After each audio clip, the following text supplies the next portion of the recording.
Hey there, I'm Ryan Gutz, and this is a quick follow-up video to my Intro to VFX noise textures. The last video took a while to get out, so I thought I'd play a bit with the formula while demonstrating some of the ideas I presented there.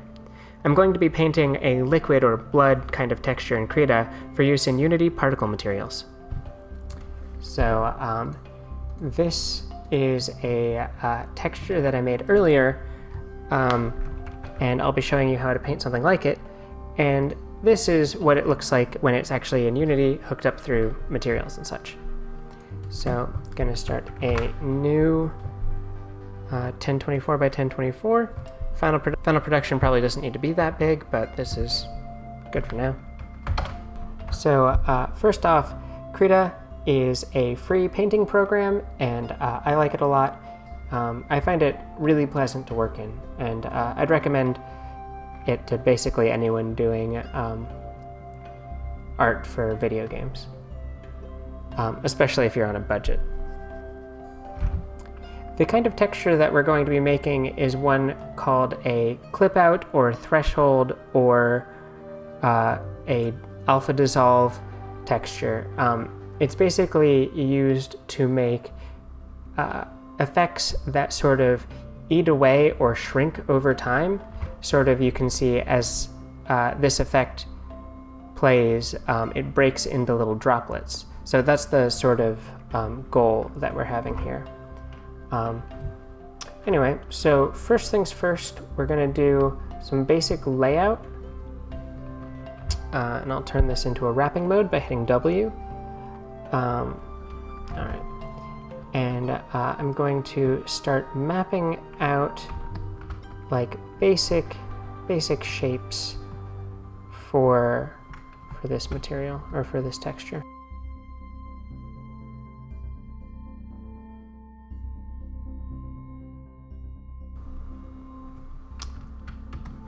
So now that I have it basically laid out, I'm going to start cleaning it up.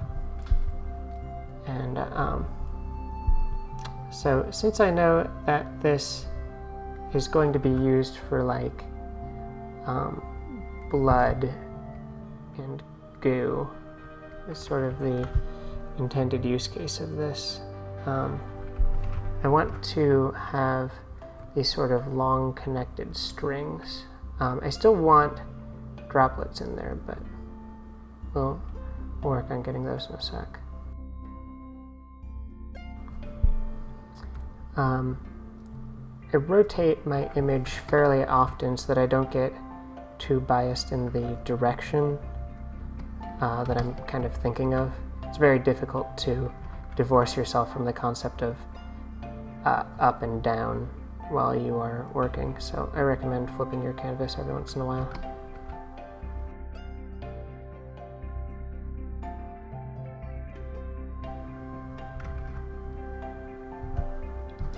All right. That looks all right.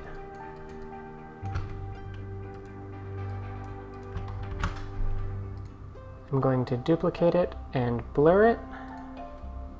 Perform a Gaussian blur. Help fill in some of the area. I'm also going to just fill in the whole area with an additive gray. So that'll give me sort of a floor so that I can find the lower values also.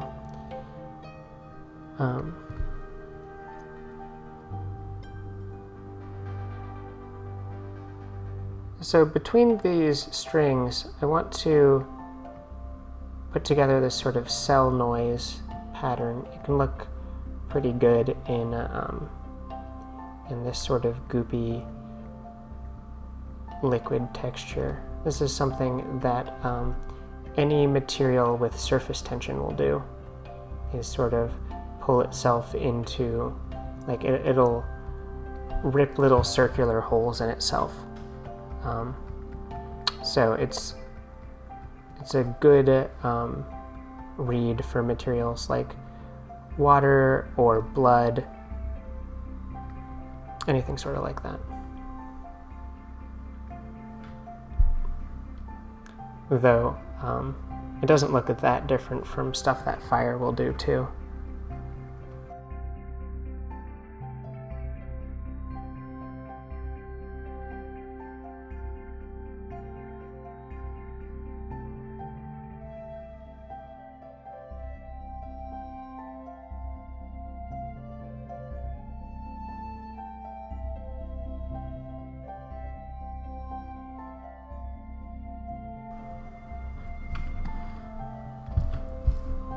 Right, I'm gonna do a filter blur on that, see if I can catch any weird edges before they appear.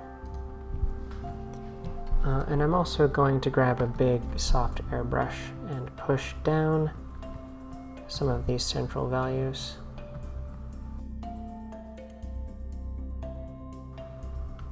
That when these go to dissolve, they dissolve sort of from the center out.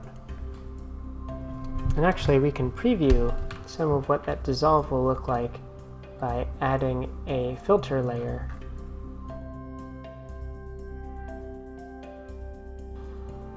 Not a filter layer, that's a threshold, and we can sort of scrub through.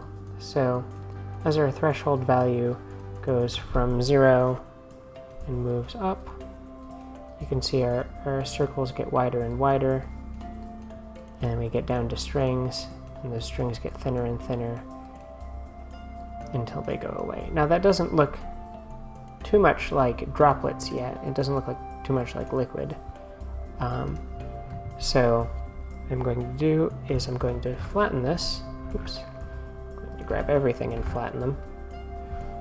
Now that's going to bring everything down just a smidgen, and I'm going to go back and paint in my droplets. Because these are going to be the last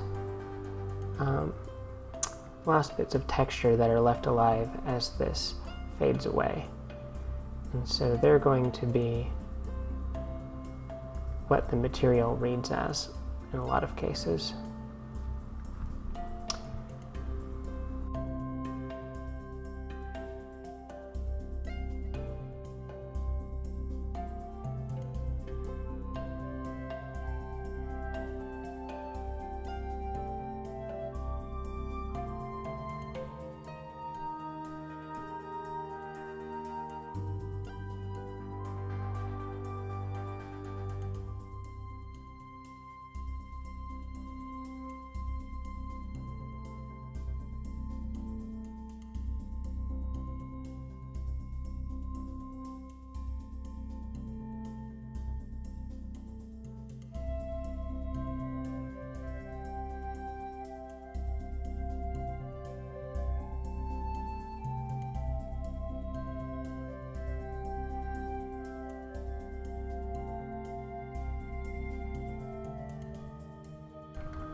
Alright, so here is the height map, or the clip out mask I'll be using. I'll go ahead and a normal map for this. So I'm going to go get one of those. So I've gone to this normal map online. It'll take a height map, which is a black and white texture representing how high a given pixel is, and we'll turn it into a normal map, which stores what angle a given part of a surface is at. So I'm going to drag and drop that in, and you can see I get a pretty cool model of that. I'm going to blur it a little bit, and it looks pretty good, so I'm going to download that.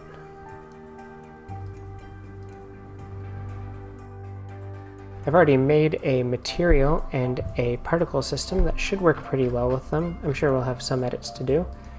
But let's see how this goes. So let's bring that in. Like it. Let's bring this in.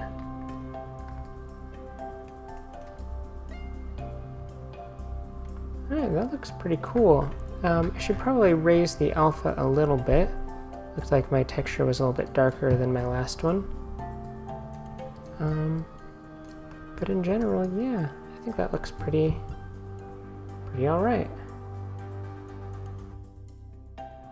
Alright, that's it for part 1.